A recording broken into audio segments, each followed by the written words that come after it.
James பாண்டின் no time to die திரைப்படத்தின் சிறப்பு காட்சி லண்டனில் திரையிடப்பட்டது. லண்டனின் ராயல் ஆல்பர்ட் அரங்கில் சிறப்பு காட்சி காண்பிக்கப்பட்டது.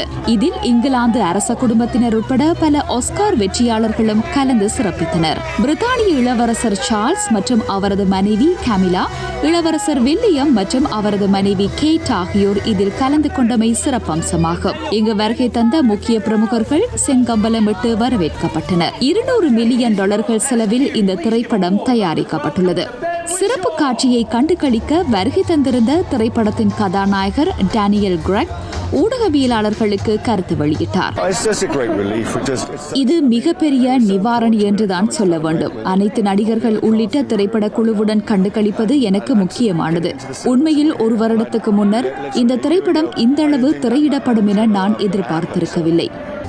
இங்கு வருகை தந்திருந்த நடிகை லசானா லிஞ்ச் கருத்து தெரிவிக்கையில், நான் மிகவும் மகிழ்ச்சி அடைகிறேன். இந்த அளவு கொண்டாடுவதற்கு இந்த திரைப்படம் தகுதியுடையது. பாண்ட் மூவிஸின் 25வது திரைப்படம் நோ டைம் டு டை என்பதுடன் இது வெளிவருவதற்கு 3 தடவைகள் தாமதமாகின. கடந்த வருடம் ஏப்ரல் மாதம் இதனை வெளியிட எதிர்பார்த்திருந்த நிலையில் கொரோனா தொற்று காரணமாக தடைப்பட்டது. அந்த வகையில் இந்த விடுமுறை பருவ காலத்தில் அனைவராலும் பெரிதும் எதிர்பார்க்கப்பட்ட திரைப்படமாக நோ டைம் டு டை காணப்படும்.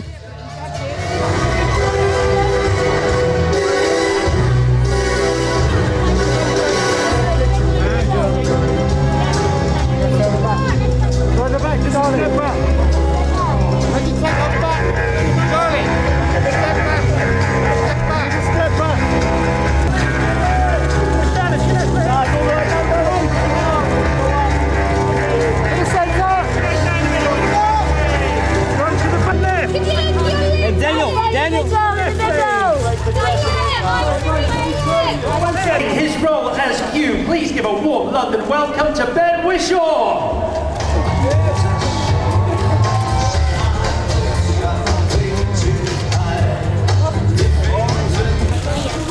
I'm joined now by the brilliance of Ben Whishaw. Daniel Julius!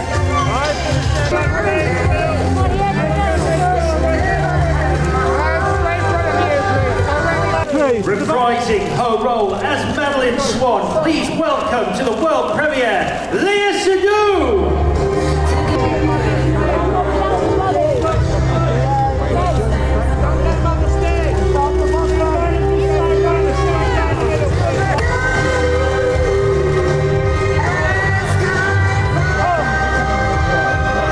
Léa, à droite! À droite, Léa! S'il vous plaît! Léa! Léa!